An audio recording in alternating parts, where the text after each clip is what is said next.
आयुष्मान भारत योजना का लाभ आप ले पाएंगे। कितने भी लोग हों फैमिली में, आयुष्मान भारत योजना का आपको बेनिफिशियंस मिलेगा। तो यहाँ पर 5 लाख पर फैमिली पर ईयर, हर एक फैमिली को 5 लाख तक का क्या है जो यहाँ पे हेल्थ कवरेज दिया जाता है। किसमें? आयुष्मान भारत योजना के तहत। प्रधानमंत्री जन आरोग्य योजना, दूसरा नाम है इसका प्रधानमंत्री जन आरोग्य योजना, और PMJAY स्कीम और आयुष्मान भारत योजना, 5 लाख पर फैमिली पर ईयर यहाँ पे हेल्थ कवरेज दिया जाता है। नेक्स्ट वन है यहाँ पर क्वेश्चन आपका, which organisation works as an administrative unit for implementation of family welfare programme all district of the state and functioning at state headquarter. तो यहाँ पर कौन सा ऑर्गेनाइजेशन काम करता है? जो फैमिली वेलफेयर प्रोग्राम है उनको तो सेंट्रल गवर्नमेंट क्या करेगी? बना देगी, बना दिया। अब पूरे स्टेट में उन प्रोग्राम्स को हैंडल कौन करेगा? अलग अलग स्टेट के अलग अलग ज़िले हैं, ऐसा नहीं प्रोग्राम लॉन्च हो गया उस पर कोई इम्प्लीमेंटेशन ही नहीं होगा तो क्या काम का वो प्रोग्राम।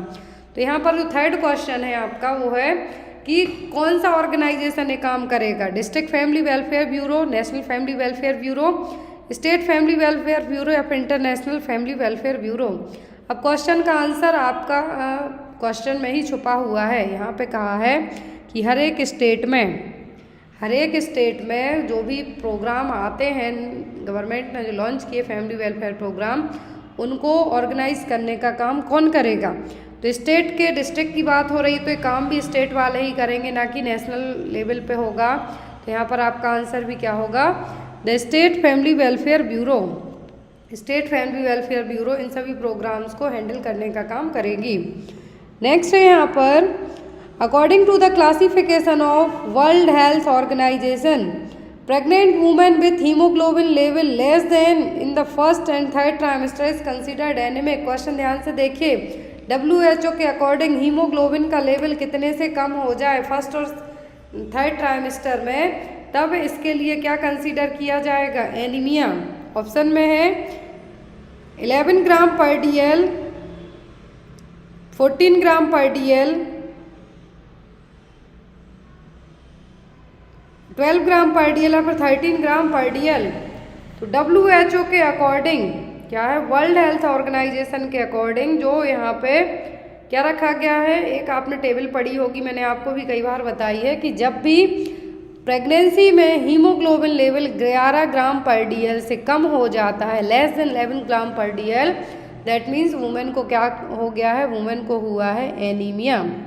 क्या हुआ है? एनीमिया हुआ है। प्रेगनेंसी में एनीमिया की कैटेगरी ऐसे ही कंसीडर की जाती है। या फिर हेमेटोक्रिट वैल्यू पूछें तो लेस देन 32%। यदि हीमोग्लोबिन लेवल पूछें कि प्रेगनेंसी में कितने से कम है तो एनीमिया कंसीडर करेंगे हम, तो वो होगा 11 ग्राम पर DL। लेकिन हेमेटोक्रिट वैल्यू पूछें तो होता है 32, कितना? 32%। तो यहाँ पर आपको याद रखना है 32% क्या होगी? जो हेमेटोक्रिट वैल्यू है उसके लिए है, इससे कम होगी तो एनीमिया है। फिर यहाँ पर क्लासेस की बात होती है तो 9 to 10.9 में माइल्ड है, 7 to 8.9 में मॉडरेट है, फिर लेस देन 7 क्या है? सीवियर है, और उससे भी कम होता है तो वेरी सीवियर एनीमिया। लेकिन एग्जाम में आपको जो आता है वो यही आता है कि हीमोग्लोबिन लेवल कितने से कम हो जाए तब प्रेगनेंसी में एनीमिया कहेंगे हम, तो वो 11 ग्राम पर DL। नेक्स्ट है यहाँ पर आपका क्वेश्चन बर्थोलिन ग्लैंड को लेके। तो जो बर्थोलिन ग्लैंड होती हैं फीमेल रिप्रोडक्टिव सिस्टम का ही पार्ट है। बर्थोलिन ग्लैंड है क्या है? इंपॉर्टेंट ऑर्गन है फीमेल रिप्रोडक्टिव सिस्टम का, and it is located at, तो ये होती कहाँ पर हैं? Inside the uterus, inside ovaries, outside the cervix, या फिर on either side of vagina. तो वेजाइना को एक तरीके से हम ये कह सकते हैं कि वेजाइना के यहाँ पर जो भी सीक्रेशन होके आता है जिससे वेजाइना को क्या मिले? लुब्रिकेशन मिलता रहे, ड्राइनेस ना रहे, उसके लिए एक रिस्पॉन्सिबल कौन है? Bartholin gland. और ये बर्थोलिन ग्लैंड होगी कहाँ पर? तो ये वेजाइना के दोनों साइड एक एक ग्लैंड रहेगी, तो वो कहलाती है बर्थोलिन ग्लैंड। कहाँ पर होती हैं? On other side of vagina. जो आपका गायनेकोलॉजी वाला पार्ट है उसमें क्वेश्चन आपका कवर हो जाएगा। नेक्स्ट है यहाँ पर danger sign of women in labour. यदि लेबर में डेंजर साइन की बात हो रही है, गायनेकोलॉजी से जो आपको 15 नंबर के क्वेश्चन आने हैं यहाँ पे वही है। तो यहाँ पर जो 15 नंबर का आपका पेपर आने वाला है गायनिक से, तो यहाँ पर एक क्वेश्चन आपके कवर होते जा रहे हैं, प्लीज़ नोट डाउन करते जाएँ। तो प्रेगनेंसी में डेंजर साइन या फिर हम ये कह सकते हैं हाई रिस्क प्रेगनेंसी से अब आपको एक्टोपिक प्रेगनेंसी आ सकता है, हाइपर एमएसएस ग्रेविडेरम आ सकता है, प्रेगनेंसी इंड्यूस्ड हाइपरटेंशन आ सकता है, कॉर्ड प्रोलैप्स आ सकता है, प्रेसिपिटेट लेबर आ सकता है, कुछ भी आ सकता है। तो डेंजर साइन कौन सा है प्रेगनेंसी में, स्पेशली लेबर के टाइम पर? Severe headache with blood vision, tiredness, blood sticky discharge, painful contraction at regular interval. तो ये सभी तो चीज़ें नॉर्मल होती हैं। लेबर में आपको कॉन्ट्रैक्शन आएंगे, ब्लड स्टिक डिस्चार्ज होगा, साथ ही साथ कॉन्ट्रैक्शन रेगुलर रहेंगे, तब ये क्या है ट्रू लेबर पेन होगा। लेकिन सीवियर हेडेक हो रहा है, साथ में ब्लड विजन हो रहा है, दैट मीन्स क्या हो रहा है, ब्लड प्रेशर आपका फ्लक्चुएट हो रहा है और ये क्या है बहुत ही रिस्की सिचुएशन यहाँ पे डेवलप हो रही है। तो यहाँ पर हम क्या कहेंगे, वुमेन को डेंजर साइन कौन से होंगे? Severe headache with blood vision. क्या है? Severe headache with blood vision, ये आपके प्रेगनेंसी इंड्यूस्ड हाइपरटेंशन के साइन हैं। मतलब लेबर के टाइम पर यदि ये हो रहा है, दैट मीन्स आपका ब्लड प्रेशर क्या हो रहा है, हाई हो रहा है या फिर फ्लक्चुएट हो रहा है। Next one, increased pigmentation in the face during the pregnancy. यदि प्रेगनेंसी में आपके फेस पर कुछ दाने दाने दिखाई दें तो आप उसको क्या कहेंगे? लाइना नियाग्रा, हिस्टीरिया ग्रेविडा, कोलाज्मा या फिर कैपेट मेड्यूसा। अब ये चारों ऑप्शन आपको एग्जाम में आएंगे। लाइना नियाग्रा तो आपका अम्लाइकस से लेके सिम्फाइसिस प्यूबिस तक जो एक लाइन आती है सीधा ब्लैक कलर की रहेगी, वो कहलाएगी। हिस्टीरिया ग्रेविडा जो स्ट्रेच मार्क्स होते हैं आपके थाई में, अपर एब्डोमेन में और थाई में बैक साइड में, बटक्स में, ये सब क्या है? Hysteria gravida. फिर आता है कैपेट मेड्यूसा। कैपेट मेड्यूसा आप में डेवलप नहीं होगा, बच्चे में होगा। और ये है क्या कैपेट मेड्यूसा? उसके पहले मैं बता दूं कि आपका जो यहाँ पे आंसर आएगा वो होगा कोलाज्मा। क्या होगा? कोलाज्मा। और जो यहाँ पर कैपेट मेड्यूसा है या फिर हम इसको कैपेट मेड्यूसा कहेंगे, पोर्टल हाइपरटेंशन भी जिसको हम कह सकते हैं। क्या है? Portal hypertension. आप अचानक से खड़े होते हैं, आप अचानक से खड़े होंगे तो आपकी जो वेन्स हैं क्या होंगी? बहुत ही ज़्यादा विजिबल आपको दिखाई देंगी, स्पेशली प्रेगनेंसी में। लेकिन यहाँ पर जो कोलाज्मा है, प्रेगनेंसी में यदि आपके फेस पर बटरफ्लाई स्पॉट जिससे हम कह सकते हैं, कोलाज्मा सबसे ज़्यादा कहाँ पर डेवलप होता है?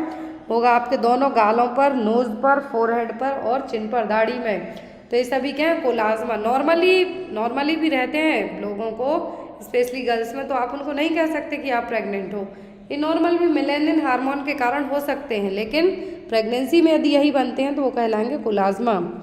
नेक्स्ट वन है यहाँ पर, during pregnancy constipation can be caused due to all of the following factors except. Pregnancy में कॉन्स्टिपेशन हुआ है सभी फैक्टर्स के कारण, किसी एक को छोड़कर, मतलब उसके कारण आपको कॉन्स्टिपेशन नहीं हुआ है। Dehydration, iron supplements, folic acid supplements, opioid analgesia. तो आपको कॉन्स्टिपेशन हुआ है, किसके कारण हुआ है? तो आपको कॉन्स्टिपेशन हुआ है डिहाइड्रेशन के कारण, आपने पानी अच्छे से नहीं पिया है, आप आयरन सप्लीमेंट्स लेते हैं तो आपको ब्लैक कलर्ड स्टूल जाएगा, कॉन्स्टिपेशन भी होगा। ओपियाइड एनाल्जेसिक्स लेते हैं तो भी आपको कॉन्स्टिपेशन होगा, लेकिन फॉलिक एसिड सप्लीमेंट से कॉन्स्टिपेशन डेवलप नहीं होता है। माइंड में रखें बात, इनिशियल प्रेगनेंसी में जब फॉलिक एसिड दिए जाते हैं तो इससे कॉन्स्टिपेशन डेवलप नहीं होता, बाकी आयरन से होता है।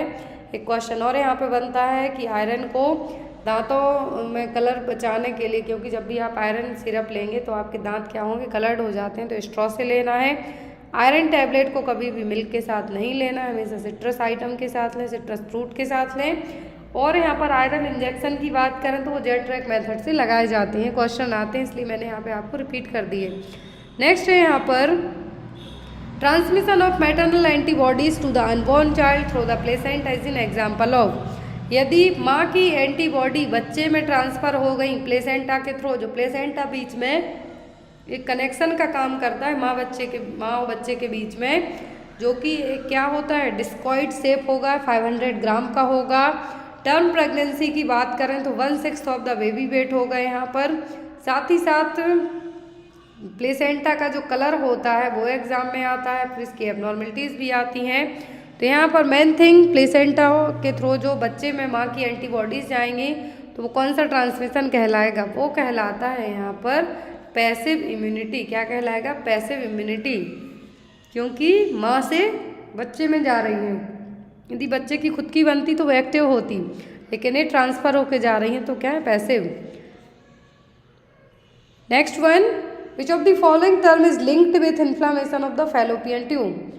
फैलोपियन ट्यूब में ओविडक्ट, फैलोपियन ट्यूब का दूसरा नाम क्या होता है? ओविडक्ट। ओविडक्ट में यदि क्या हो जाए? इन्फ्लामेशन हो जाए तो हम क्या कहेंगे?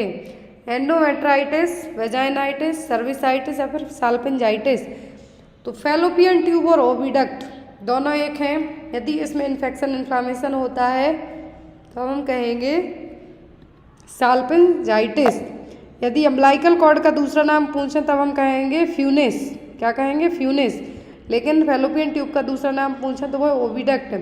फर्टिलाइजेशन कहाँ पर होता है? फैलोपियन ट्यूब के एम्पुला पार्ट में, इंटरस्टिशियल स्पेस इसका सबसे इनर पार्ट है। अब यहाँ पर फर्टिलाइजेशन तो फैलोपियन ट्यूब में हो गया। इम्प्लांटेशन पूछें तो वो होता है यूट्रस में। यदि यूट्रस में इम्प्लांटेशन ना हो के फैलोपियन ट्यूब के किसी पार्ट में हो जाए, स्पेशली एम्पुला या फिर इस्टमस कहीं पर भी हो जाए फैलोपियन ट्यूब के वहाँ पे, तो वो कहलाती ट्यूबल प्रेगनेंसी और एक्टोपिक प्रेगनेंसी।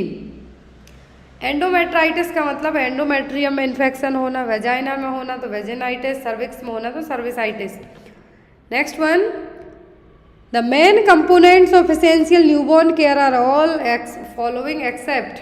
सभी हैं एसेंशियल न्यूबॉर्न के कंपोनेंट्स, किसी एक को न्यूबॉर्न केयर के कंपोनेंट सब हैं किसी एक को छोड़कर। एसेंशियल न्यूबॉर्न केयर में पहले आएगा क्या क्या? मतलब बेबी डिलीवर हुआ, बेबी डिलीवर होने के बाद क्या क्या कंपोनेंट हैं जो एसेंशियल न्यूबॉर्न केयर में आएंगे? किसमें? एसेंशियल न्यूबॉर्न केयर में आएंगे किसी एक को छोड़कर। ऑप्शन में है यहाँ पर resuscitation of newborn with hypoxia, prevention of hypothermia, prevention of infection या फिर प्रिवेंशन ऑफ बिहेवियरल प्रॉब्लम्स।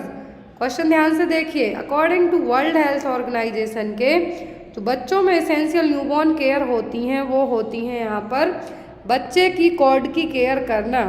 क्या है? बच्चे के कॉर्ड की केयर करना। फिर यहाँ पर हाइपोक्सिया से बच्चे को बचाना, हाइपोथर्मिया से बचाना, इन्फेक्शन से बचाना, ये सब क्या एसेंशियल अर्ली केयर में आएंगे आपके। बच्चे को as soon as possible, normal delivery है तो विद इन 30 मिनट और सिजेरियन है तो 1 आवर के अंदर क्या करना है? ब्रेस्ट फीड कराना। ये सब क्या है? एसेंशियल न्यूबॉर्न केयर के कंपोनेंट है। लेकिन बेचारा जो न्यूबॉर्न बच्चा हुआ है उसमें क्या बिहेवियरल प्रॉब्लम्स होंगी? ये सब होती हैं एडोलेसेंट एज ग्रुप में, टोडलर्स में देखने को मिलेंगी ADHD। लेकिन न्यूबॉर्न बेबी की बात हो रही है तो एसेंशियल न्यूबॉर्न केयर का हिस्सा क्या नहीं होगा? बिहेवियरल प्रॉब्लम्स, बाकी सभी रहेंगे। Next one, the immunoglobulin which protects the newborn against एंट्रिक infection. यदि किसी बच्चे में एंट्रिक इन्फेक्शन डेवलप होता है तो कौन सी इम्यूनोग्लोबुलिन एक्टिवेट होंगे?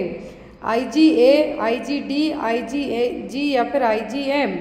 तो यदि किसी बच्चे को एंट्रिक इन्फेक्शन होता है, क्या है? एंट्रिक इन्फेक्शन होगा। एंट्रिक इन्फेक्शन का मतलब है कोई बैक्टीरिया, वायरस, पैरासाइट्स या फिर इंटेस्टाइनल इलनेस होती है। तो यहाँ पर क्या है जो कौन सी जो इम्यूनोग्लोबुलिन है जो उसको बचाने का काम करेगा? तो वो होता है IgA। क्या होगा? IgA। और उसको मिल कहाँ से जाएगा? उसकी बॉडी के अलावा वो माँ का जो ब्रेस्ट मिल्क पिएगा उससे भी ये इम्यूनोग्लोबुलिन A मिलेगा और जिससे वो इस इन्फेक्शन से बच सकता है। माँ के दूध में क्या पाया जाता है? Immunoglobulin A। Next one, which of the following programme deals with training health personal in basic newborn care and resuscitation. यहाँ पर कौन सा प्रोग्राम है जो डील करता है न्यूबॉर्न केयर और रिससिटेशन के साथ में, हेल्थ पर्सनल के साथ मिलके? तो जो प्रोग्राम है इसका नाम बताना है। फर्स्ट है राष्ट्रीय किशोर स्वास्थ्य कार्यक्रम, राष्ट्रीय बाल स्वास्थ्य कार्यक्रम है दोनों एडोलेसेंट हेल्थ के लिए 10 से 19 साल तक के ग्रुप के लिए। सुमन, ये भी एक इनिशिएटिव है, गवर्नमेंट के थ्रू लिया गया था। तो यहाँ पर जो सुमन इनिशिएटिव है ये लिया गया तो सुरक्षित मातृत्व आश्वासन स्कीम, जो कि सेंट्रल गवर्नमेंट की स्कीम है। 0 प्रिवेंटेबल मैटरनल न्यूबॉर्न डेथ के लिए, मैटरनल न्यूबॉर्न डेथ को प्रिवेंट करना है, रेट को प्रिवेंट करना, उसके लिए योजना लाई थी सुरक्षित मातृत्व आश्वासन स्कीम। फिर यहाँ पर लास्ट में आता है NSSK। क्या है? NSSK। NSSK इसका मतलब है नवजात शिशु सुरक्षा कार्यक्रम। क्या है? नवजात शिशु सुरक्षा कार्यक्रम। अब ये प्रोग्राम कब लाया गया था? तो नवजात शिशु सुरक्षा कार्यक्रम है, गवर्नमेंट ने लेके आया था। और इसके जो कंपोनेंट्स थे वो क्या क्या थे कि जो न्यूबॉर्न बेबी हैं उनको हमें क्या करना है, न्यूबॉर्न और इन्फेंट स्पेशली न्यूबॉर्न बेबीज़ की डेथ को प्रिवेंट करना है। वो कैसे करना है तो इसके कंपोनेंट्स में आपको पता चल जाएगा। फर्स्ट होता है न्यूबॉर्न रिससिटेशन, इसी का जो नवजात शिशु सुरक्षा कार्यक्रम है NSSK, इसका यदि आपको एग्ज़ाम में आता है, इसका एक सेपरेट पोर्टल भी है, NHP पोर्टल पर जाएंगे आप, नवजात शिशु सुरक्षा कार्यक्रम लेके आपको मिल जाएगा। तो इसका जो ऑब्जेक्टिव था कि जो भी बेबी स्पेशली घर पे डिलीवर हो जाते हैं, फिर उनकी डिलीवरी हॉस्पिटल्स में ही होती है, तो 2 दिन तक उनको क्या किया जाता है, स्पेसिफिक केयर दी जाती है जिससे हम बच्चे को क्या कर सकें, डेथ होने से प्रिवेंट कर सकें। तो यहाँ पर जो नवजात शिशु सुरक्षा कार्यक्रम है, इसके तहत न्यूबॉर्न रिससिटेशन के अलावा बच्चे को हमें हाइपोथर्मिया से कैसे प्रिवेंट करना है, इन्फेक्शन से कैसे प्रिवेंट करना है, कैसे as soon as breast feeding start करना है, वो सब इस प्रोग्राम के कंपोनेंट्स हो जाएंगे। तो इतना आपको याद रखना है। बेसिक न्यूबॉर्न केयर रिससिटेशन का है तो NSSK क्या है, नवजात शिशु सुरक्षा कार्यक्रम।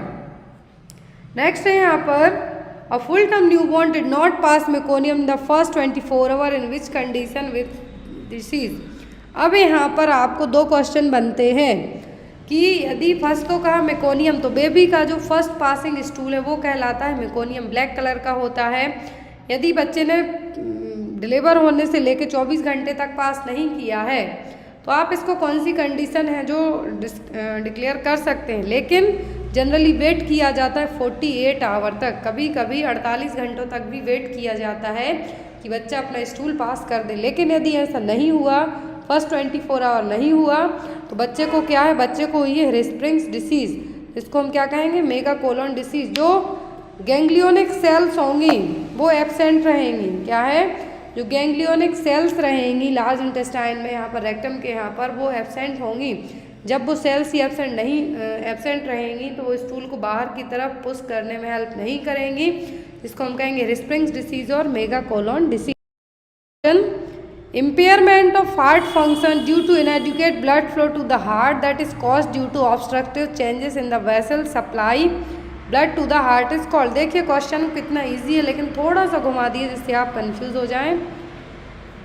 क्वेश्चन है यहाँ पर कि हार्ट के फंक्शन में इम्पेयरमेंट हो रही है, क्यों हो रही है, ब्लड फ्लो प्रॉपर नहीं हो पा रहा है, कुछ ऑब्स्ट्रक्शन हो रहा है, वेसल्स के बीच में जो ब्लड को हार्ट तक लेके जा रही हैं, तो वो क्या कहलाएगा, vasculitis, peripheral arterial disease, ischaemia या फिर हाइपरटेंशन।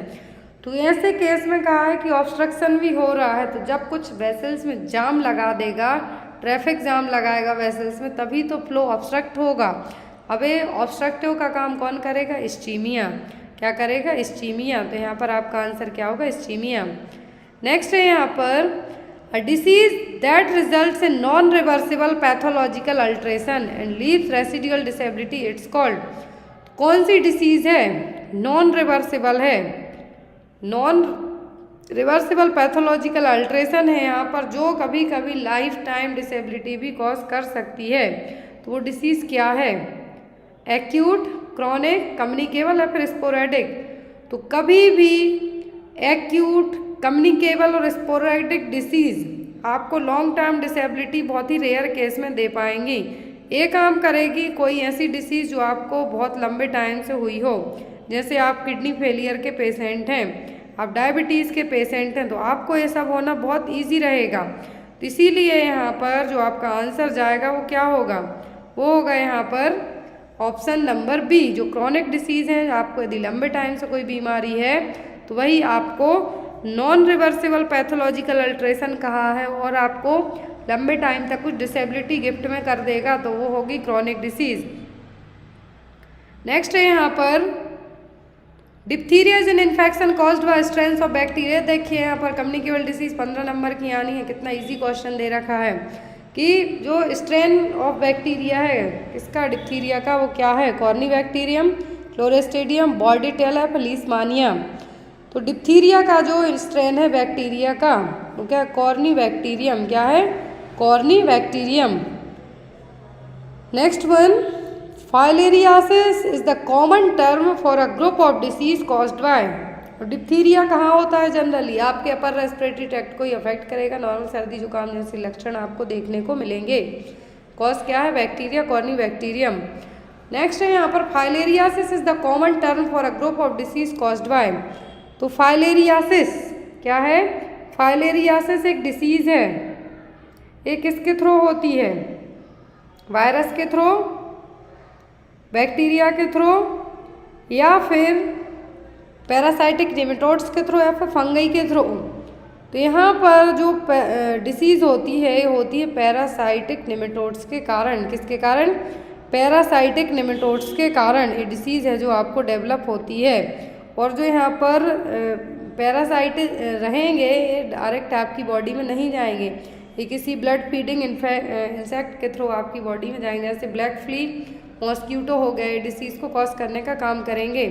तो यदि आपको ओनली फाइलेरियासिस पूछते हैं कि इसको कॉज करने का रीज़न क्या है, तो ये होगा, कौन कॉज करेगा? Parasitic nematodes. क्या होगा? पैरासाइटिक निमेटोड्स, जो कि फ्लेरिओडिया फैमिली से बिलोंग करेंगे। नेक्स्ट है यहाँ पर CBHI स्टैंड्स फॉर। तो CBHI का मतलब होता है central bureau of health intelligence. क्या है? Central bureau of health intelligence. Next है यहाँ पर according to NSP, TB elimination have been integrated into 4 strategic pillars of. NSP के अकॉर्डिंग क्या है? NSP के अकॉर्डिंग यहाँ पर national strategic plan for tuberculosis 2017 में लाया गया था कि 2017 से 2025 के बीच में इंडिया को हमें TB मुक्त बनाना है। National strategic plan NSP। तो TB एलिमिनेशन के लिए 4 स्ट्रेटेजिक पिलर कौन से हैं? तो वो पिलर है यहाँ पर, सबसे पहले डिटेक्ट करना है, ट्रीट करना है, फिर दोबारा से डिसीज़ ना हो पाए तो उसको हमें प्रिवेंट करना है और इम्यूनिटी बिल्डअप करना है। तो यही इसका क्या था? 4 स्ट्रेटेजिक पिलर थे कि डिटेक्ट करो, ट्रीट करो, प्रिवेंट करो and then after the buildup करो। नेक्स्ट है माँ प्रोग्राम लाया था, सेंट्रल गवर्नमेंट ऑफ इंडिया में लाया गया था। मदर्स एब्सोल्यूट अफेक्शन, जो कि एक रिवाइटलाइज एफर्ट्स है, जिसमें हमें प्रमोशन करना है, प्रोटेक्शन करना है, सपोर्ट करना है। किस प्रैक्टिस के लिए? तो वो करना है हमें ब्रेस्ट फीडिंग और कॉम्प्लीमेंट्री फीडिंग के लिए। ब्रेस्ट फीडिंग से मतलब है यहाँ पर एक्सक्लूसिव ब्रेस्ट फीडिंग की। आपको 6 महीने तक ओनली माँ का दूध ही पिलाना है। आफ्टर 6 मंथ आप बच्चे को कुछ खाना पीना स्टार्ट करा सकते हैं, तो वो कहलाता है कॉम्प्लीमेंट्री फीडिंग या फिर वीएनिंग, जिसको अन्नप्राशन हम कहते हैं। तो वही ये क्या है यहाँ पर, माँ प्रोग्राम के तहत किसके प्रति हमें जागरूकता फैलानी थी, प्रमोशन करना है, तो वो है ब्रेस्ट फीडिंग के प्रति। क्योंकि बहुत सारे लोगों में मिथ्स होते हैं कि ब्रेस्ट फीड कराने से आपकी बॉडी पे इफेक्ट पड़ेगा। ऐसा नहीं, इवन आपको ही फ़ायदा होता है। यदि जब आप अपने बच्चे को ब्रेस्ट फीड कराते हैं तो जो ब्रेस्ट की सेल्स होती हैं उनकी शेडिंग होती रहेगी तो आपको ब्रेस्ट कैंसर का खतरा बहुत ही कम हो जाएगा। ये आप ध्यान में रखिए। जो लोग इस डाउट में जी रहे हैं कि ब्रेस्ट फीड कराने से आपको प्रॉब्लम होगी, लेकिन ऐसा नहीं है। बच्चे के साथ साथ आपको भी इसका बहुत ज़्यादा लाभ मिलेगा। नेक्स्ट है यहाँ पर Pradhan Mantri Surakshit Matritva aims to provide assured comprehensive and quality antenatal care free of cost universally to all pregnant women on the every month. ये देखिए कौन से महीने में प्रधानमंत्री सुरक्षित मातृत्व अभियान के तहत महीने की कौन सी तारीख को है जो फ्री एंटीनेटल चेकअप कराया जाता है? 9th, 1st, 31st या 15th। तो ये क्वेश्चन मैंने आपको कई बार पढ़ाया है। तो प्रधानमंत्री सुरक्षित मातृत्व योजना के तहत महीने की हर 9 तारीख को जितनी भी एंटीनेटल केयर होती हैं, एंटीनेटल केयर का मतलब कंसीव करने से लेकर डिलीवरी होने तक की जो केयर है, जो भी जांचें हैं, वो सब फ्री ऑफ कॉस्ट होंगी। कब? महीने की 9 तारीख को। Next one, which of the programme gives home treatment of newborn by ASHA. ये हमने जस्ट अब भी पढ़ा था। तो आशा के थ्रू होम ट्रीटमेंट दिया जाता है न्यूबॉर्न बेबी को। वो कौन सा प्रोग्राम है? RBS के, JSS के, NSS के, HBNC। देखिए राष्ट्रीय बाल स्वास्थ्य कार्यक्रम, जननी शिशु सुरक्षा कार्यक्रम, NSS के नवजात शिशु सुरक्षा कार्यक्रम, फिर है यहाँ पर HBNC। तो यहाँ पर जो HBNC प्रोग्राम है, home based care of newborn, home based care of newborn and young child, इसमें आशा वर्कर को क्या किया जाता है, ट्रेनिंग दी जाती है कि जो भी बच्चे हॉस्पिटल की जगह यदि उनकी घर में डिलीवरी हो गई हो माँ की, तो उन बच्चों को केयर करने का काम कौन कर सकते हैं, ASHA worker. First week of life, बच्चे के पहले हफ्ते तक आप जाके चेक है जो उसको कर सकते हैं। तो क्या है, home based newborn care programme. Next one है mission Parivar Vikas is initiative. परिवार का मतलब हो गया फैमिली, और परिवार विकास प्रोग्राम हम किसके लिए लेके आएंगे, तो ये लेके आएंगे हम फैमिली प्लानिंग के लिए कि भैया जनता को ज़्यादा ना बढ़ाओ, वैसे ही तो दिक्कत हो रही है, तो उसी के लिए प्रोग्राम लाया जाएगा, प्रमोट फैमिली प्लानिंग प्रोग्राम। इसको हमने क्या कहा है, मिशन परिवार विकास। नेक्स्ट है यहाँ पर how many disease are covered under national vector borne disease control programme. तो national vector borne disease control programme में, किसमें, national vector borne disease control programme में कितनी डिसीज हैं जो कवर की गई हैं, 4, 5, 6 या फिर 7। तो national vector borne disease control programme है जिसको हम अम्ब्रेला प्रोग्राम कहेंगे। अम्ब्रेला प्रोग्राम क्यों कहेंगे, इसमें क्योंकि 6 डिसीज को कवर किया गया, malaria, Japanese encephalitis, dengue, chikungunya, काला अजार एंड लिम्फेटिक फाइलेरियासिस। 2003 में लॉन्च हुआ था, जो कि ministry of health and family welfare ने लॉन्च किया था। National vector borne disease control programme 2003 में आया, 6 डिसीज इसमें कवर, तो टोटल कितनी डिसीज कवर की जाती हैं, 6। नेक्स्ट है यहाँ पर हाउ मैनी मेंबर्स पर family can be enrolled under प्रधानमंत्री जन आरोग्य योजना PMJAY स्कीम के तहत कितने मेंबर फैमिली के एनरोल किए जाते हैं, 4, 6, 10 या फिर there is no limit on the number of family members, मतलब कोई लिमिट ही नहीं है। तो जो PMJAY स्कीम है इसमें से आपको 2-3 क्वेश्चन आएंगे ही आएंगे। प्रधानमंत्री जन आरोग्य योजना, तो प्रधानमंत्री जन आरोग्य योजना जब लॉन्च की गई थी यहाँ पर, तो इसके तहत जो यहाँ पर इंक्लूडिंग मतलब कौन कौन आ सकते हैं इस योजना के तहत, फैमिली में कितने भी लोग हों, ज़रूरी नहीं है कि आपके परिवार में 4 लोग हैं, 6 लोग हैं या फिर 10 लोग हों। तो PMJAY में जो भी लोग यहाँ पे आएंगे तो वो कितने होंगे, वो होंगे अनलिमिटेड। फैमिली में कितने भी लोग होंगे उनको यहाँ पे एनरोल किया जाएगा। 5 लाख तक है जो आपका जो कार्ड बनता है आपका आयुष्मान भारत कार्ड, आयुष्मान योजना वाला, वो कितना होता है, 5 लाख तक उसमें लिमिट होती है।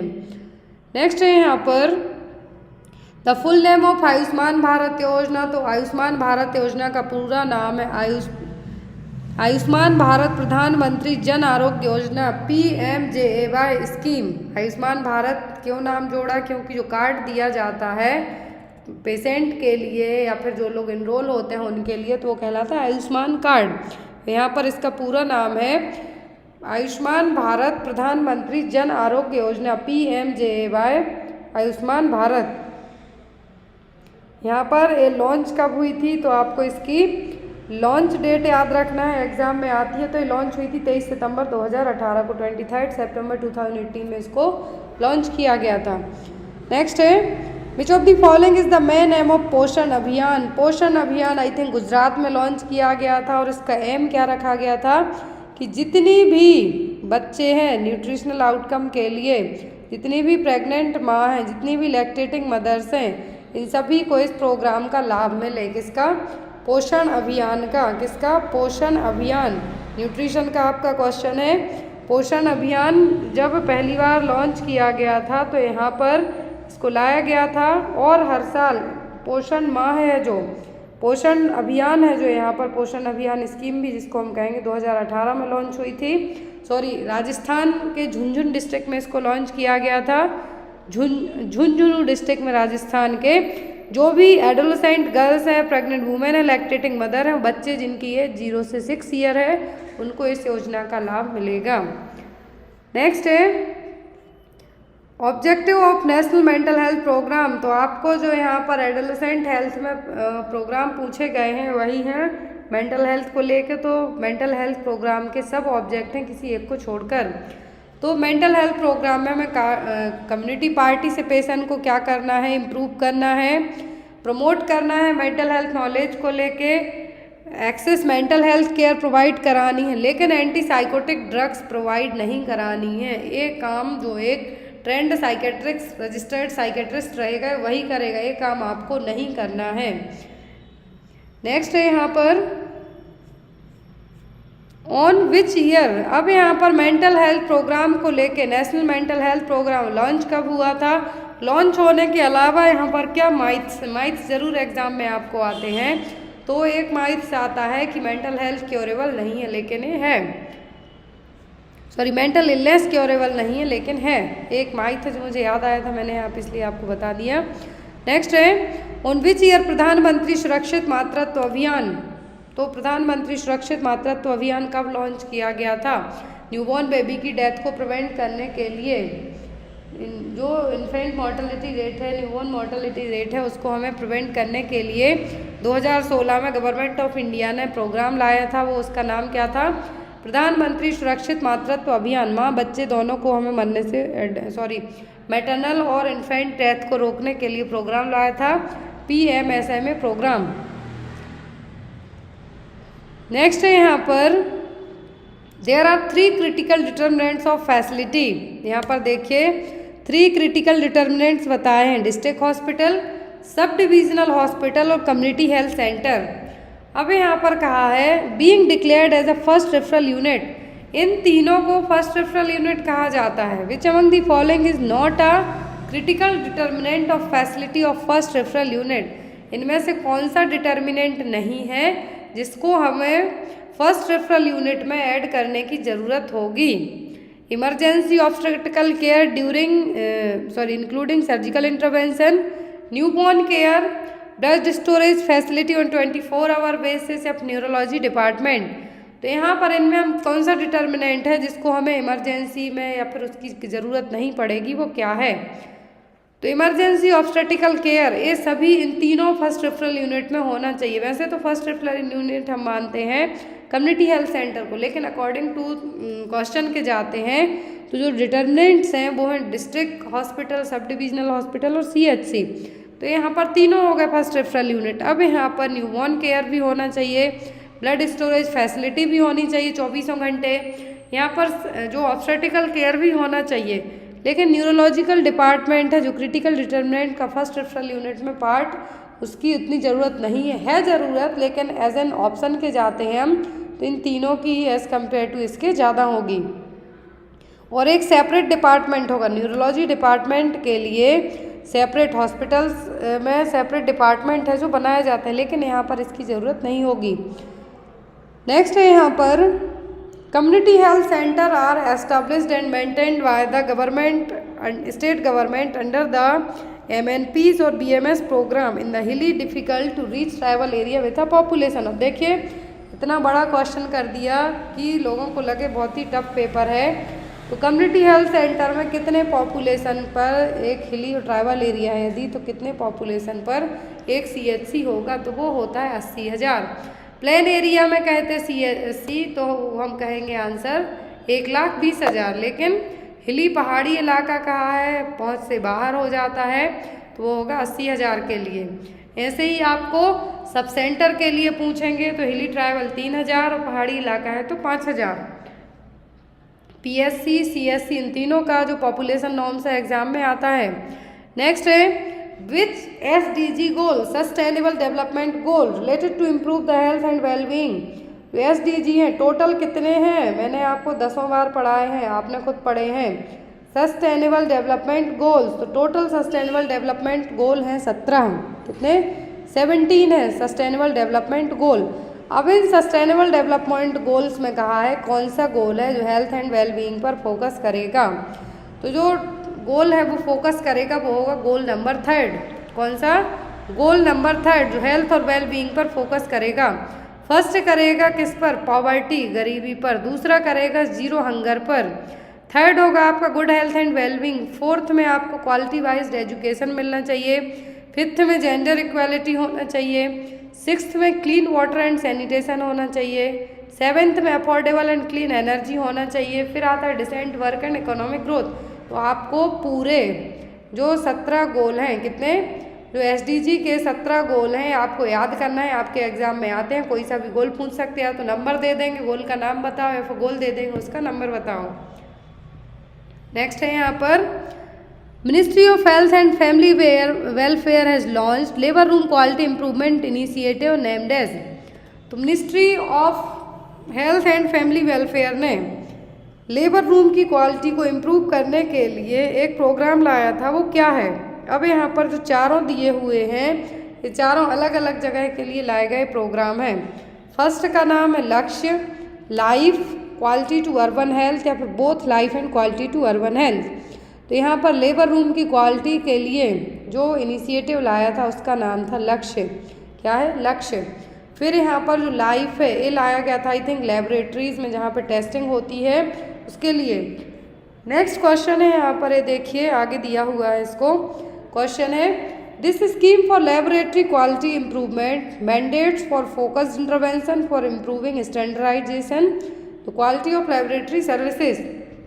तो पहले कहा लेबर रूम की क्वालिटी के लिए, लेबर रूम की क्वालिटी के लिए आया लक्ष्य इनिशिएटिव।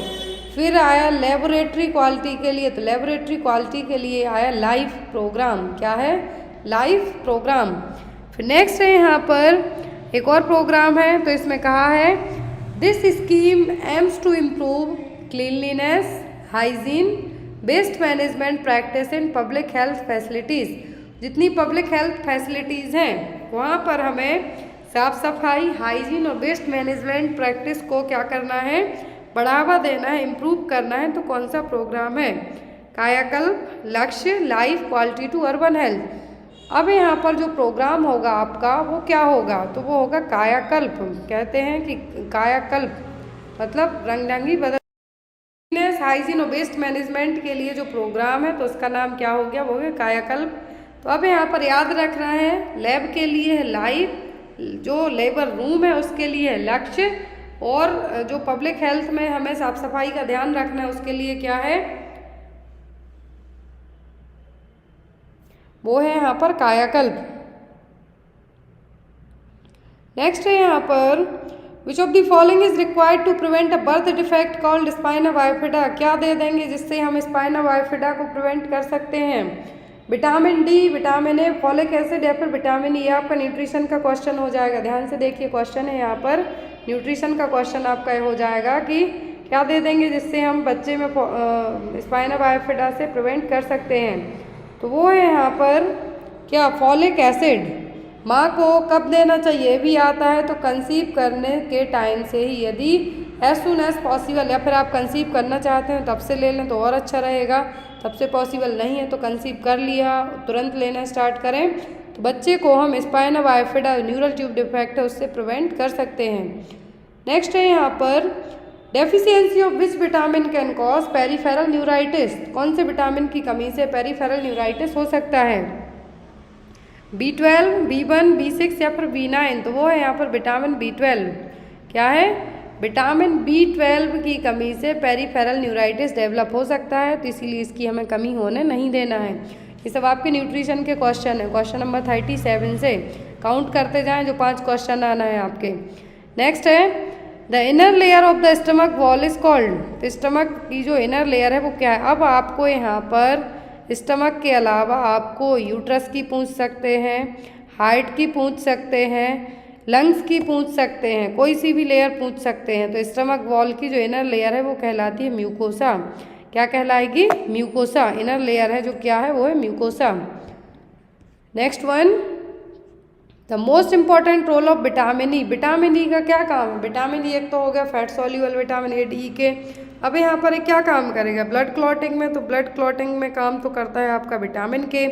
एंटीकोगुलेंट का काम करेगा, एंटीऑक्सीडेंट का करेगा कि विजन में, तो विजन में तो भाई आपका विटामिन ए हेल्प करेगा कि एंटीऑक्सीडेंट होगा। तो आपको बताना है कि ऑप्शन बी या फिर डी में से क्या होगा। तो ए में तो हो जाएगा विटामिन के आ जाएगा ब्लड क्लॉटिंग के लिए, रोल इन विजन में आएगा विटामिन ए। अब विटामिन ई क्या करेगा? तो विटामिन ई आपकी बॉडी में एज एन एंटीऑक्सीडेंट का काम करेगा। किसका? एंटीऑक्सीडेंट का काम करेगा। एंटीकोगुलेंट और यहाँ पर क्लॉटिंग के लिए विटामिन के हो जाएगा। आपकी बॉडी में जो काम करेगा विटामिन ई वो क्या होगा? एंटीऑक्सीडेंट का। नेक्स्ट है यहाँ पर टेम्पररी और permanent measures designed to prevent pregnancy from unprotected sexual intercourse is called.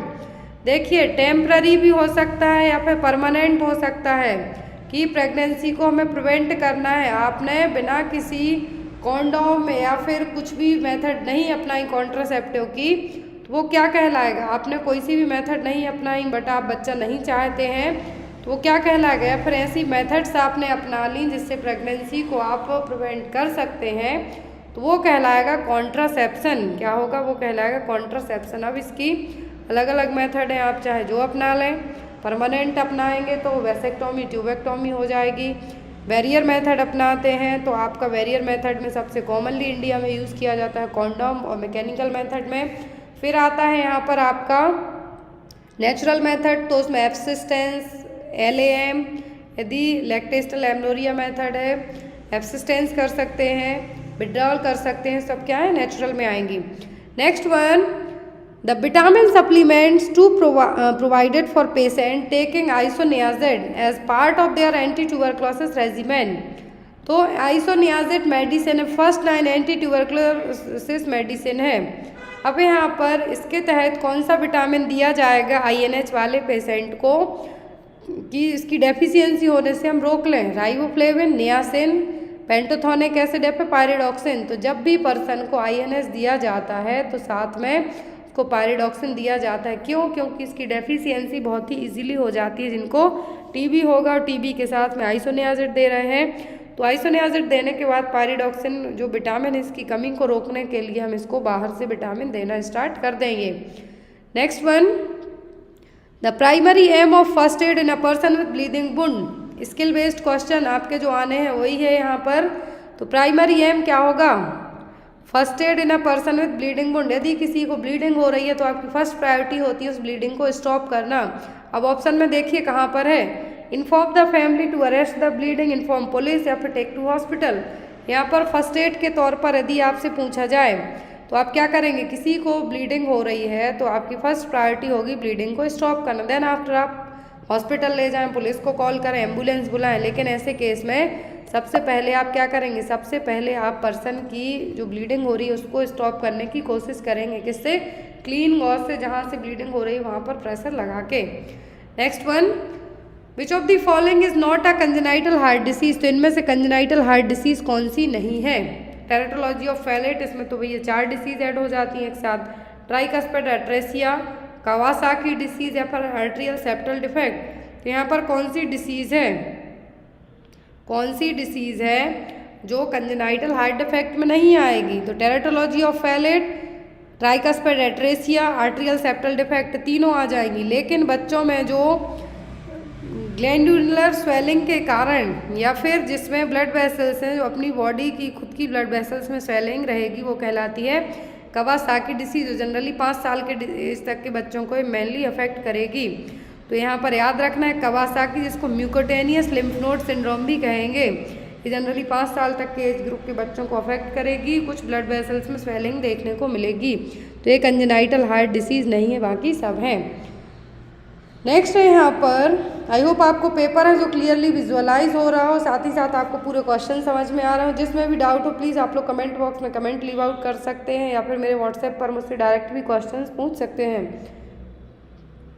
तो यहाँ पर नेक्स्ट है आपका question, all the following milestone are present in a 7 month old child except. 7 महीने के बच्चे में सब कुछ होगा किसी एक को छोड़कर। सोशल स्माइल देगा, सिटिंग विद सपोर्ट होगा, वॉक विदाउट सपोर्ट होगा, हेड सपोर्ट होगा। तो 7 महीने का बच्चा दूसरों को देख के खिलखिला के हंसता है, सपोर्ट के साथ बैठ भी सकता है, हेड सपोर्ट 3 महीने में ही करने लगता है। लेकिन वॉक विदाउट सपोर्ट, बिना किसी को पकड़े धकड़े है जो 7 महीने का बच्चा नहीं चल पाएगा। ये बच्चों के माइलस्टोन पे डिपेंड करता है। कोई कोई बच्चे 1 साल में चलने लगते हैं, कोई कोई बच्चे 1.5 साल में चलते हैं। तो वही है कि यहाँ पर 7 महीने का बच्चा है जो बिना किसी सपोर्ट के खड़ा नहीं हो पाएगा। नेक्स्ट वन है यहाँ पर, maternal hypothyroidism during pregnancy can lead to which of the following in the child. तो बच्चे जनरली 12 वीक ऑफ प्रेगनेंसी से अपना खुद का थायरॉक्सिन हार्मोन बनाना स्टार्ट कर देते हैं, 12 वीक के जेस्टेशन से। अब यहाँ पर क्वेश्चन एक और आता है, कौन सा हार्मोन बच्चे सबसे पहले बनाना स्टार्ट करते हैं, तो वो है थायराइड हार्मोन, थायरोक्सिन। अब यहाँ पर मैटरनल हाइपोथायरॉयडिज्म, यदि प्रेगनेंसी के टाइम पर माँ को हाइपोथायरॉयडिज्म है तो बच्चे को क्या होने के चांसेस रहेंगे, जो होने वाला बच्चा है पेट में है यूट्रस में, उसको क्या होने के चांसेस होंगे, मिक्सेडीमा, क्रेटिनिज्म, एक्रोमेगाली या फिर जिजेंटिज्म, क्या डेवलप होने के चांसेस होंगे, तो वो होगा क्रेटिनिज्म। क्या होगा, क्रेटिनिज्म होने के चांसेस बच्चे को ज़्यादा होंगे और जनरली अर्ली लाइफ में ही होगा। बच्चे को ऐसा नहीं है कि लाइफ टाइम रहे, ट्रीटेबल है, लेकिन बच्चे में पूछा है कि बच्चे में क्या होने के चांसेस होंगे, तो वो होगा क्रेटिनिज्म। नेक्स्ट यहाँ पर FAST is a rapid bed side test in emergency room. FAST stand for, FAST का फुल फॉर्म पूछा है तो इसका फुल फॉर्म होता है FAST abdominal sonography for trauma. जो यहाँ पर स्किल बेस्ड क्वेश्चन आने हैं, मैं आपको बार बार रिपीट कर रही हूँ, आपके priority based question, first aid question, जो आपके सामने यदि इमरजेंसी में कोई भी सिचुएशन आ जाती है तो आप उसको कैसे हैंडल करेंगे, वो सब इसमें आएंगे।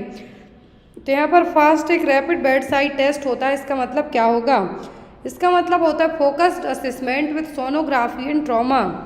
क्या है, focused assessment with sonography in trauma. Next है causative organism of smallpox, easy question है। स्मॉल पॉक्स का कॉजेटिव एजेंट है वेरियोला वायरस। क्या है, वेरियोला वायरस। मिक्सो वायरस है ऑप्शन में, साइटोमेगालो वायरस जिसको हम CM भी कहेंगे, वेरियोला है और वेरिसेला है। तो यहाँ पर वेरिसेला जूस्टर से तो क्या होगा, चिकन पॉक्स, स्मॉल पॉक्स होगा वेरियोला से। Next question, skin rashes are important clinical features of, किसमें स्किन रैसेस देखने को मिलेंगे, TB के मरीज में, एड्स में, मीजल्स में कि टिटनस में। तो TB, एड्स एंड टिटनस, इन तीनों में आपको रैसेस देखने को नहीं मिलेंगे, लेकिन मीजल्स में देखने को मिलेंगे। किसमें, मीजल्स में। कॉप्लिक स्पॉट्स देखने को मिलते हैं, आपको एग्जाम में आता है। नेक्स्ट है यहाँ पर the muscular wall of the uterus, uterus की 3 लेयर होती हैं, कई बार पढ़ी है हमने। यहाँ पे कहा है कि मस्कुलर लेयर कौन सी है, वॉल कौन सी है, पेरीमेट्रियम, मायोमेट्रियम, एंडोमेट्रियम या फिर एक्टोमेट्रियम। तो यूट्रस की जो लेयर्स हैं, यूट्रस की लेयर्स में से कहा है कि मस्कुलर वॉल, मस्कुलर लेयर कौन सी है, तो मस्कुलर लेयर है यहाँ पर कौन सी, मायोमेट्रियम। क्या है, मायोमेट्रियम, इसको मस्कुलर लेयर कहते हैं। आउटर लेयर है एंडोमेट्रियम, जो कि सुपरफिशियल और एंडोमेट्रियम लेयर के जो टिश्यूज हैं उनसे बनी होगी। मायोमेट्रियम मस्कुलर लेयर है। फिर आती है perimetrium, endometrium inner, myometrium middle और पेरीमेट्रियम आउटर। नेक्स्ट है यहाँ पर यदि इनर लेयर पूछें यूट्रस की तो वो एंडोमेट्रियम, मिडिल पूछें तो मायोमेट्रियम, और यहाँ पर यदि टिश्यूज़ वाली लेयर पूछें तो टिश्यूज़ कौन सी लेयर में होते हैं, एंडोमेट्रियम में ही। मस्कुलर वाली पूछते हैं तो मायोमेट्रियम। नेक्स्ट है यहाँ पर which of the following drug is prescribed to protect the health of women with HIV during pregnancy after delivery. Question देखिए, यहाँ पर कहा है कि कौन सी ड्रग प्रिस्क्राइब की जाएगी यदि प्रेगनेंसी में आपको HIV है, डिलीवरी के बाद जो लेडी है वो अपने बच्चे को कौन सी डिसीज़ से प्रिवेंट करने या फिर अपने आप को भी प्रिवेंट कर सकती है HIV के साथ में, तो कौन सी मेडिसिन होगी, anti retroviral, anti histamine, analgesics या फिर एंटीपायरेटिक। डायरेक्ट नाम आता है तो वो जिडोविडिन, निवेरापाइन दिया जाता है। यहाँ पर यदि बात की जाए HIV की प्रेगनेंसी में तो वो है आफ्टर डिलीवरी आप क्या लेंगे, निवेरापाइन यदि बच्चे को ब्रेस्ट फीड करा रहे हैं। जिडोविडिन भी आपको दी जाएगी। तो यहाँ पर जिडोविडिन ART ड्रग है जो कि आपको दी जाएगी। तो यहाँ पर जिडोविडिन नहीं कहा है, डायरेक्ट एंटीवायरल ड्रग कहा है, तो आप इसको मार्क कर सकते हैं, anti retroviral drugs ART। Next है during labour which hormone gradually loosens all the pelvic ligaments and provides more room for fetal head to pass through the pelvis। यहाँ पर कौन सा हार्मोन एक काम करेगा कि जो पेल्विक लिगामेंट्स है उनको लूज करेगा, जिससे फीटल का जो हेड है उसको ज़्यादा स्पेस मिले और वो पेल्विस के थ्रू बाहर आ सके। ऑस्ट्रोजन, प्रोजेस्टेरोन, ऑक्सीटोसिन या फिर रिलैक्सिन। तो यहाँ पर कहा है रिलैक्स करने का काम ही करेगा, लिगामेंट्स को लूज करेगा धीरे धीरे, तो वो काम करेगा रिलैक्सिन हार्मोन। आप हड़बड़ी में ऑक्सीटोसिन लगा देंगे, ऑक्सीटोसिन काम क्या करेगा, कॉन्ट्रैक्शन लाएगा बढ़ाबड़ बढ़ाबड़, लेकिन जब कॉन्ट्रैक्शन आएंगे तब आपके पेल्विक लिगामेंट्स भी लूज होना चाहिए, तो वहाँ पर एक हार्मोन और काम करता है, वो है रिलैक्सिन हार्मोन। तो आपको हड़बड़ी में आंसर नहीं देना है।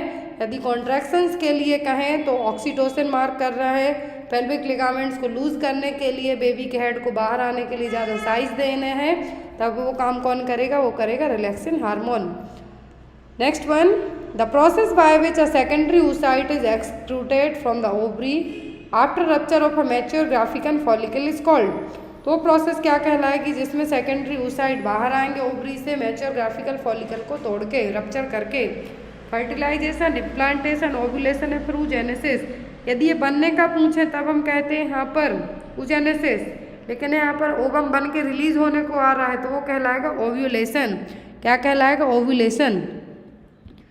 नेक्स्ट है यहाँ पर a newborn is meconium stained, meconium present in the mouth, no breathing, heart rate is 80 beats per minute, immediate management will B.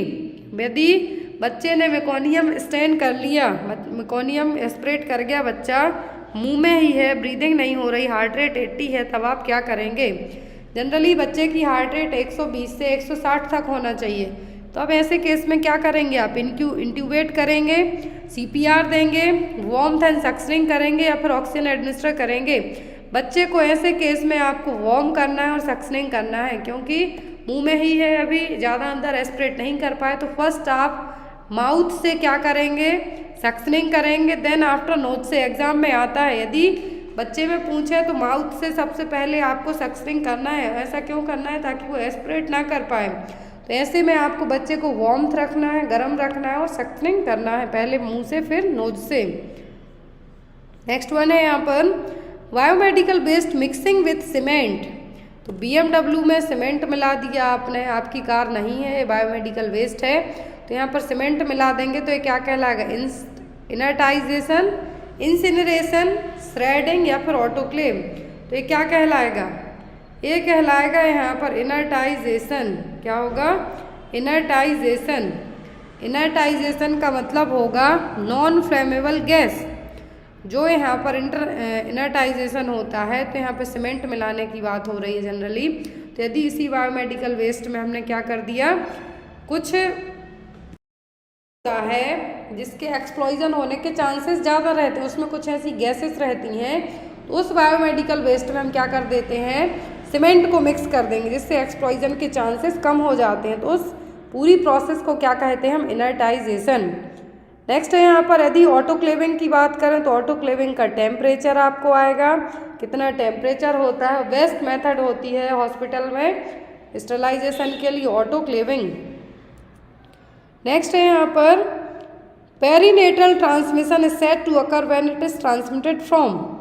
Perinatal transmission कब कहा जाएगा, जब ट्रांसमिशन कैसा हो, non human to human, infected human to human, mother to infant या फिर non human to infant.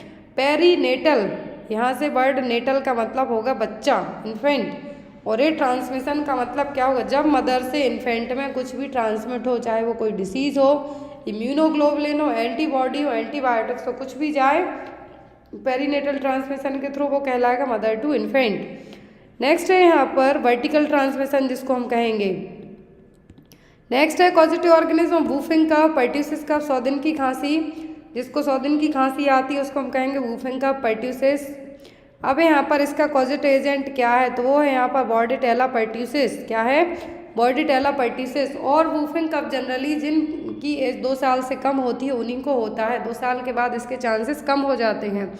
और ये जनरली अपर रेस्पिरेटरी ट्रैक्ट को ही अफेक्ट करेगा। जिन बच्चों की एज एग्जाम में आता है किसको अफेक्ट सबसे ज़्यादा करता है, 2 साल तक के एज ग्रुप के बच्चों को ये सबसे ज़्यादा अफेक्ट करता है, क्या, वूफिंग कफ। अब यहाँ पर कॉजेटिव एजेंट है तो वो Bordetella pertussis.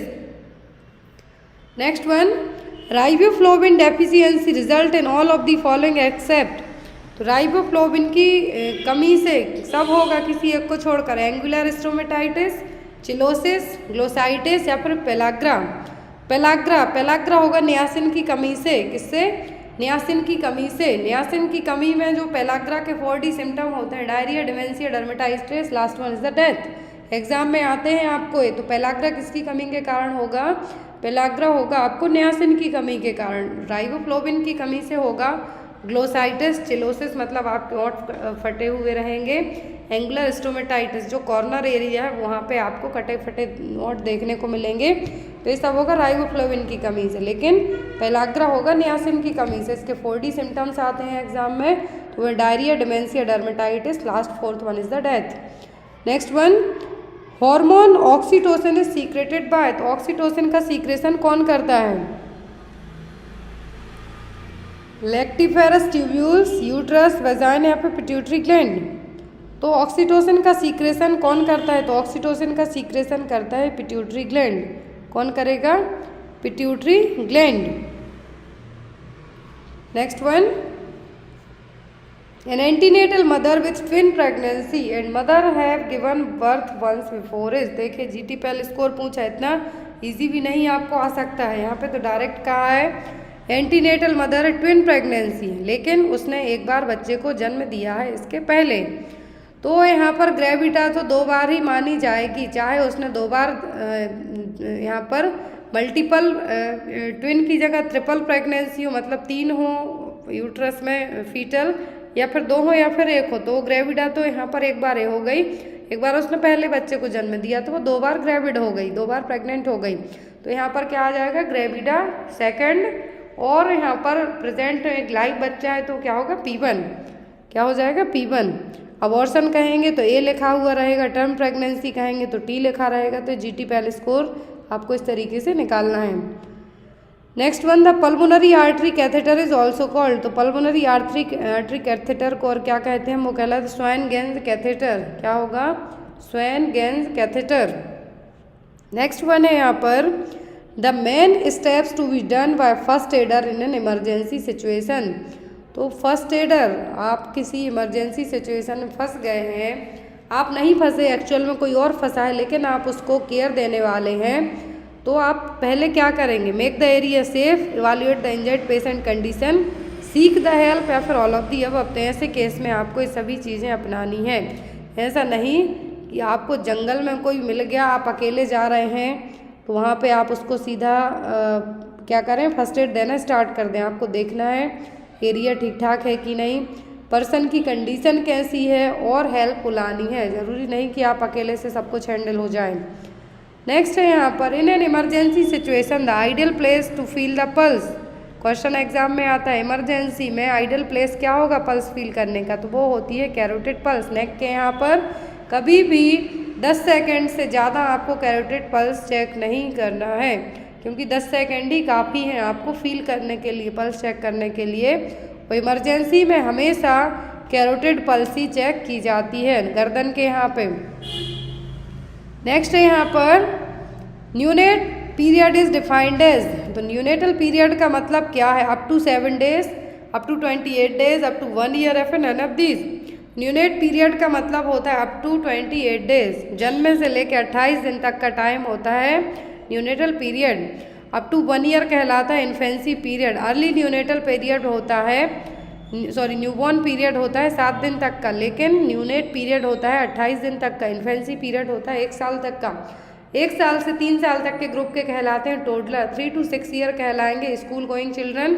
6 year to 12 year कहलाएंगे, 3 to 6 ईयर कहलाएंगे प्री स्कूलर, फिर 6 to 12 ईयर कहलाएंगे स्कूल गोइंग, फिर आता है 10 to 19 ईयर तो एडोलेसेंट, फिर एडोलेसेंट के बाद 19 के बाद आप कहलाएंगे एडल्ट। नेक्स्ट वन है यहाँ पर, in the buttocks of the baby is the presenting part, this type of presentation is called. यहाँ पर कहा है कि बटक्स यदि प्रेजेंटिंग पार्ट में है तो कौन सा प्रेजेंटेशन है? यदि हेड कहते प्रेजेंटिंग पार्ट में तब हम कहते सिफेलिक्स और वर्टिक्स प्रेजेंटेशन, लेकिन प्रेजेंटिंग पार्ट बटक्स है तो ये कहलाएगा breech presentation.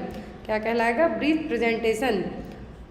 Next one, a 7-year-old boy is infected with chicken pox. The boy has rashes, papules, vesicles and crust simultaneously. This condition is called। अब यहाँ पर रैसेस हैं, papules हैं, वेसिकल हैं, क्रस्ट हैं। क्रस्ट का मतलब आपको जो वेसिकल्स हुए, पैप्यूल्स हुए, सूख गए, उसके बाद जो आपको पपड़ी टाइप की बन जाएगी वो कहलाता है क्रस्ट। ये सब हैं, तो ये क्या कहलाएंगे। और ये सभी क्या हुए सिमुल्टेनियसली, एक के बाद एक। पहले रेसेस आए, पैप्यूल्स हुए, वेसिकल्स हुए, फिर क्रस्ट हुआ। ऐसा नहीं कि आपको लगा और तुरंत आपके घाव भर गए, आपको कुछ नहीं दिखा। तो ऐसे ही चिकन पॉक्स में होगा, पहले रेसेस होंगे, पैप्यूल्स होगा, वेसिकल्स होंगे, फिर क्रस्ट होगा। तो ये क्या कहलाएगा, ये सब कहलाता है प्लियोमॉर्फिज्म। क्या कहलाएगा, ये पूरे स्टेप क्या कहलाते हैं, प्लियोमॉर्फिज्म। नेक्स्ट है यहाँ पर a programme which encompasses a range of interventions to prevent and manage the major childhood illness like diarrhoea, acute respiratory infection, measles and malnutrition. तो ये कौन सा प्रोग्राम है जो यहाँ पर इन सभी को प्रिवेंट करने का काम करेगा, स्पेशली मेजर चाइल्डहुड इलनेस जो यहाँ पर नाम दिए हुए हैं। जननी सुरक्षा योजना, तो ये तो हॉस्पिटल डिलीवरी को बढ़ावा देने के लिए, ताकि माँ की डेथ को हम रोक सकें। जननी शिशु सुरक्षा योजना, ये भी मैटरनल और न्यूनेटल डेथ रेट को रोकने के लिए है। फिर है मिड डे मील प्रोग्राम, तो मिड डे मील प्रोग्राम तो उनके लिए है, न्यूट्रिशनल प्रोग्राम्स में आएगा, कुपोषण वालों में।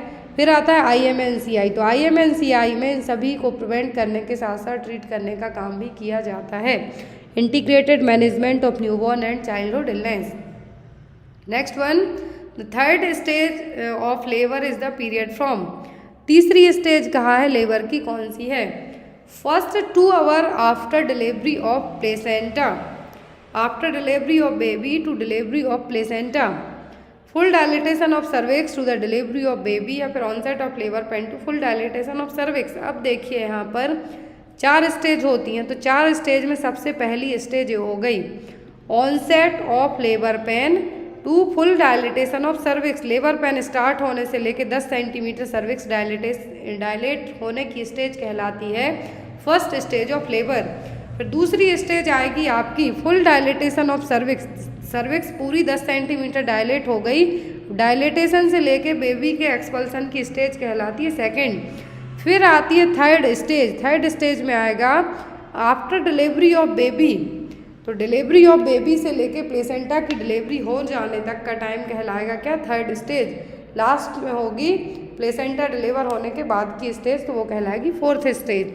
सो अकॉर्डिंग टू द ऑप्शन हम जाएंगे तो आपका सही आंसर क्या बनेगा, ऑप्शन नंबर बी। नेक्स्ट है यहाँ पर white greasy substance that covers the body of the newborn. Newborn baby की बॉडी को कवर करेगा वाइट चीज़ी सब्सटेंस, वो क्या कहलाता है, वो कहलाता है Wernicke's Seijosa.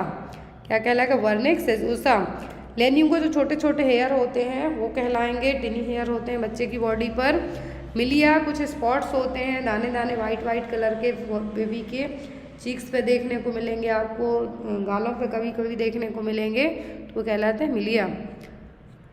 Next one, the most common painless bleeding after 28 weeks of pregnancy is associated with. Question देखिए ध्यान से, पेनलेस वेजाइनल ब्लीडिंग हो रही है आफ्टर 28 वीक की प्रेगनेंसी के बाद, तो ये क्या है, प्लेसेंटा प्रीविया है, आइडेंटिफॉर्म मोल है, मोलार प्रेगनेंसी है कि एक्टोपिक प्रेगनेंसी है। Painless vaginal bleeding is the classical sign of placenta previa.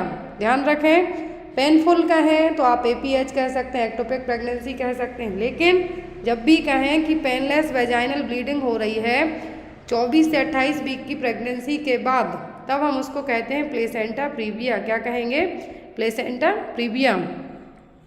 Next है, which of the following vaccine is administered to the newborn within 12 hour of birth.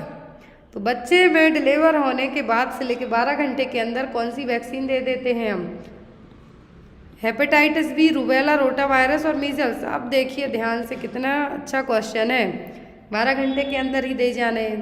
तो rubella, rota virus, measles तीनों नहीं दी जाती है वो क्या है यहाँ पर BCG vaccine, sorry hepatitis B vaccine, बाकी ये तीनों नहीं दी जाती है। BCG दिया जाता है at the time of birth, लेकिन 1 साल तक हम दे सकते हैं, लेकिन 12 आवर की बात हो रही है तो वो hepatitis B. Next one, preventive methods to help women avoid unwanted pregnancies is called. कौन सी प्रिवेंटिव मेथड है जिसमें हम अनवांटेड प्रेगनेंसी को अवॉइड कर सकते हैं, family planning, contraceptive method, small family norms या फिर कपल प्रोटेक्शन। तो ये कॉन्ट्रासेप्टिव मेथड यूज़ करके हम कोई सी भी मेथड अपना लो आप, उससे आप अनवांटेड प्रेगनेंसी को अवॉइड कर सकते हैं। नेक्स्ट है, which of the following is the terminal method. बहुत इजी क्वेश्चन है, टर्मिनल मेथड का मतलब होगा परमानेंट, तो वो कहलाता है स्टरलाइजेशन। नाउअडेज यदि इंडिया में बात करें हम तो फीमेल स्टरलाइजेशन है जो ट्यूबेक्टोमी सबसे कॉमन है, आता है इंडिया में सबसे कॉमन स्टरलाइजेशन क्या है तो है ट्यूबेक्टोमी। मेल बहुत ही रेयर केस में वैसेक्टोमी परफॉर्म करवाते हैं, लेकिन फीमेल में कॉमन है जो करवाया जाता है सर्जरी, जिसको हम कहेंगे परमानेंट और टर्मिनल स्टरलाइजेशन ऑफ कॉन्ट्रासेप्शन, तो क्या है tubectomy. Next one, what is the age criteria for female sterilisation as per NHM guidelines. तो फीमेल स्टरलाइजेशन के लिए अकॉर्डिंग टू NHM की गाइडलाइंस के तहत कौन सी एज सही है? 22 से 49 साल, 20 से 35 साल, 30 से 40 साल या फिर 20 से 60 साल। तो आफ्टर 55 तो ज़रूरत ही नहीं है, मेनोपॉज आ जाएगा आपका। यहाँ पर आप एज अर्ली एज करवा नहीं सकते हैं, जो एज है वो है 22 से 49 साल तक। कितनी? 22 to 49। NHM की गाइडलाइंस के तहत एटलीस्ट आपकी एज क्या हो फीमेल स्टरलाइजेशन के लिए? 22 से 49 साल तक हो, आपकी शादी हो गई हो, आपके बच्चे हों, एटलीस्ट 2 बच्चे हों, तब आप स्टरलाइजेशन करवा सकते हैं, अदरवाइज आप नहीं करवा सकते। तो एज कितनी हो गई? 22 से 49 साल तक। क्योंकि इस टाइम पर आप क्या फर्टाइल एज ग्रुप के हैं और इस टाइम पर आपके कंसीव करने की क्षमता भी अच्छी रहेगी, तो इस टाइम पे आप क्या कर सकते हैं? स्टरलाइजेशन के लिए बेनिफिशियर्स माने जाएंगे। नेक्स्ट वन है यहाँ पर माला D tablet is an oral contraceptive or birth control pills. It contains a combination of 2 hormones medicine. Mala D Mala N 50 बार पढ़ा चुके हैं, एक इमेज आपको हर बार ऐड करके बताते हैं, तो वो इमेज बस आप याद कर लें, आपको सब याद हो जाएगा। तो माला डी माला एन में सेम कंपोनेंट्स होते हैं, तो 2 हार्मोन कौन से हैं? लेवोनोजेस्ट्रोल, इथेनॉइल एस्ट्रॉइडल। अब कितना कितना होता है तो ये आपको पढ़ लेना है। Next, national adolescent health programme was launch in the year. तो नेशनल एडोलेसेंट हेल्थ प्रोग्राम 2014 में आया था। कब आया था? 2014 में। नेक्स्ट तो नेशनल एडोलेसेंट हेल्थ प्रोग्राम के अलावा आपको RKSK मेंस्ट्रुअल हाइजीन स्कीम, ये सब पढ़ के जाना है, आपको एग्जाम में रखे हुए मिलेंगे, फिर मत कहना कि मैडम ने बताया नहीं। तो यहाँ पर जो नेशनल एडोलेसेंट हेल्थ प्रोग्राम है, क्या है? National adolescent mental health programme भी है, नेशनल एडोलेसेंट हेल्थ प्रोग्राम भी है। तो यहाँ पर जो प्रोग्राम के अलावा आपको नेशनल एडोलेसेंट हेल्थ प्रोग्राम जो कि 2014 में आया था, जिसको हम RKSK भी कहते हैं, याद रखना है। नेशनल एडोलेसेंट हेल्थ प्रोग्राम को ही हम RKSK कहेंगे। राष्ट्रीय किशोर स्वास्थ्य कार्यक्रम 7 जनवरी 2014 को लॉन्च किया गया था, जिसमें 253 मिलियन एडोलेसेंट कवर किए गए थे। तो यहाँ पर नेशनल एडोलेसेंट हेल्थ प्रोग्राम पूछा तो 2014 लगाना है। राष्ट्रीय किशोर स्वास्थ्य कार्यक्रम पूछा, क्योंकि हिंदी में इसको हम यही कहेंगे, नेशनल का मतलब राष्ट्रीय, एडोलेसेंट का मतलब किशोर स्वास्थ्य कार्यक्रम, राष्ट्रीय किशोर स्वास्थ्य कार्यक्रम RKSK। तो ये लॉन्च हुआ था 7 जनवरी 2014 को। नेक्स्ट है all of the following infections are transmitted by faeco oral route except. तो हेपेटाइटिस ए और यहाँ पर डायरिया, पोलियोमाइलाइटिस, ये तीनों हैं जो किससे हो सकते हैं? ये तीनों होंगे आपको फीको ओरल रूट से। हेपेटाइटिस भी या तो नीडल प्रिक इंजरी से होगा या फिर माँ से बच्चे को होगा, ब्लड ट्रांसफ्यूजन से होगा, लेकिन आपको फीको ओरल रूट से नहीं होगा, हेपेटाइटिस ए और E. Next one, menstrual hygiene scheme was implemented for adolescents girls in the age group of. अब क्वेश्चन ध्यान से देखिए, एडोलेसेंट एज ग्रुप की गर्ल्स के लिए आई मेंस्ट्रुअल हाइजीन स्कीम। अब एडोलेसेंट ग्रुप कौन सा होता है? तो वो होता है 10 से 19 साल तक का age group. According to world health organisation के 10 से 19 साल तक का एज ग्रुप माना जाता है किशोर एज, और यहाँ पर किशोर और किशोरी जिसको हम एडोलेसेंट पीरियड कहेंगे। तो यहाँ पर जो एडोलेसेंट गर्ल्स के लिए आया है तो एज ग्रुप पूछा है तो कितना है? 10 से 19 साल। Next one, The doses of tablet albendazole administered to prevent helminthes infestation in adolescentism। तो एडोलेसेंट में कितना डोज दिया जाएगा एल्बेंडाजोल और मेबेंडाजोल का? तो ये दिया जाता है 400 mg। कितना? 400 mg। किसके लिए? कृमिनाशक दवाई जिसको हम कहेंगे, हेलमिंथिस इन्फेस्टेशन को प्रिवेंट करने के लिए, ट्रीट करने के लिए, तो वो 400 mg। Next one, the component of adolescent health programme. 5 number का जो एडोलेसेंट हेल्थ आना है वो यही है सब। तो एडोलेसेंट हेल्थ प्रोग्राम के सभी कंपोनेंट हैं किसी एक को छोड़कर। तो एडोलेसेंट हेल्थ प्रोग्राम होते हैं तो इनमें weekly iron folic acid supplementation दिया जाएगा, adolescent reproductive and sexual health programme भी इसमें आएगा, मेंस्ट्रुअल हाइजीन स्कीम भी आएगी, vitamin A supplementation programme generally आता है जो 6 ईयर एज ग्रुप तक के बच्चे होते हैं उनके लिए इंक्लूडेड किया जाता है। लेकिन यहाँ पर एडोलेसेंट पीरियड की बात हो रही है तो इसमें मेंस्ट्रुअल हाइजीन स्कीम, क्योंकि इसी एज में क्या होते हैं, मेनार्ची स्टार्ट होती है, आपके सेकेंडरी सेक्सुअल कैरेक्टरिस्टिक डेवलप होते हैं, आपको आयरन की कमी होगी, तो ये सब किस में आएंगे, एडोलेसेंट हेल्थ प्रोग्राम में। Next one, the exchange of gases takes place in the lungs. तो लंग्स में जो गैसों का आदान प्रदान है वो होता है एल्वियोलाई में, किसमें, एल्वियोलाई में।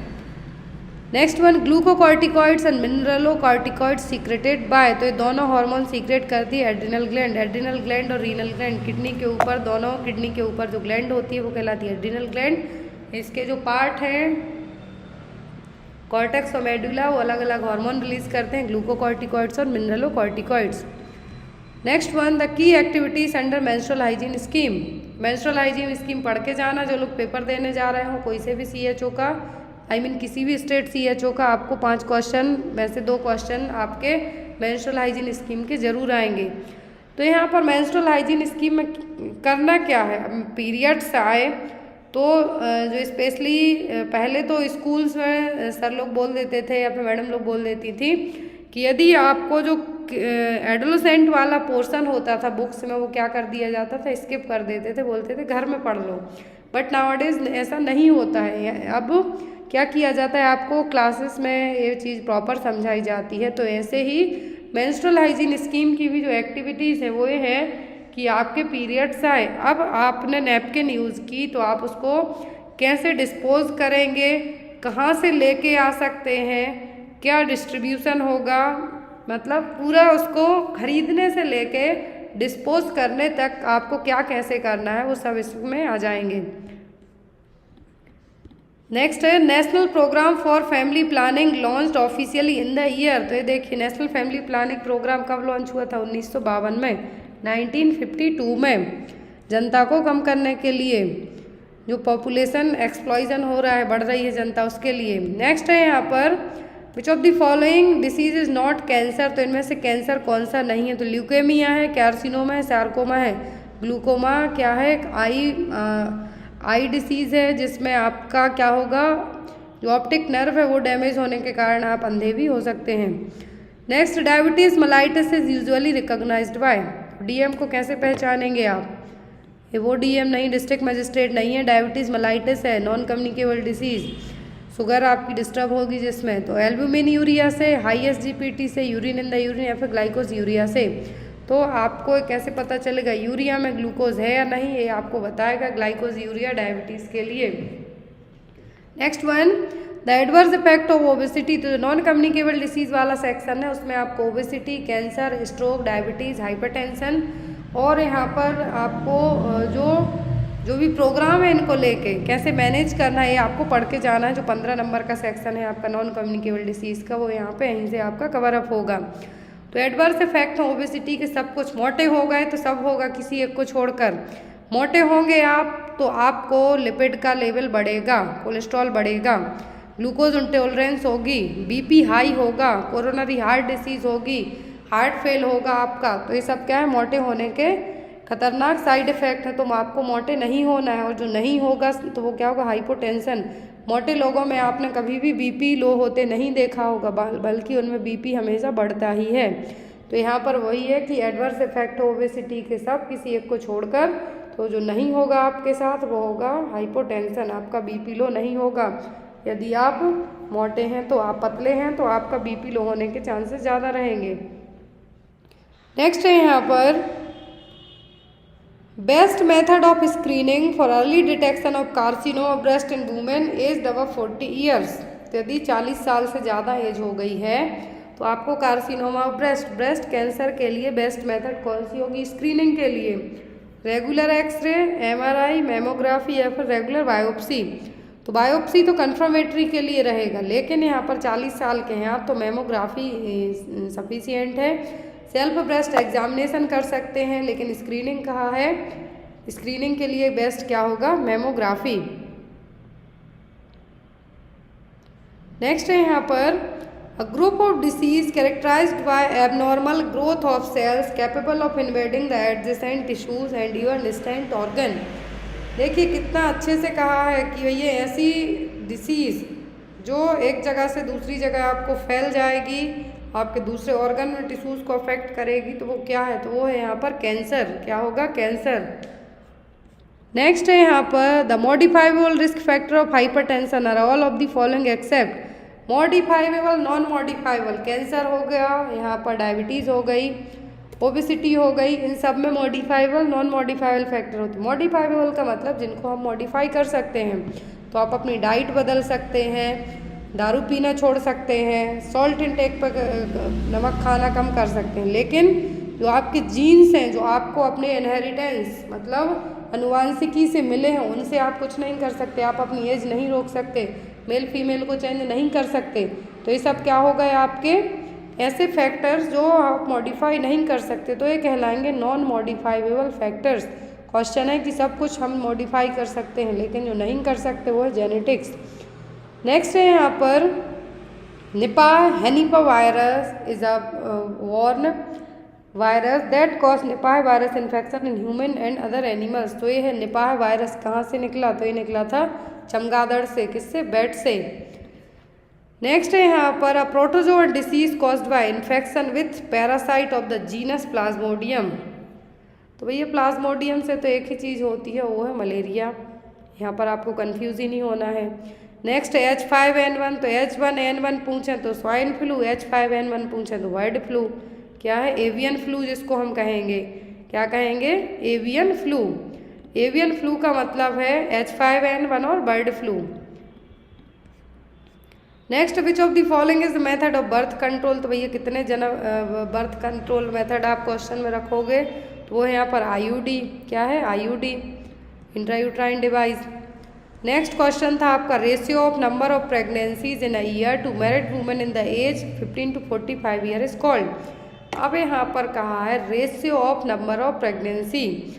एज ग्रुप कितना है, 15 से 44 साल तक। क्या है, GRR है, NRR है, PR है या फिर MR है।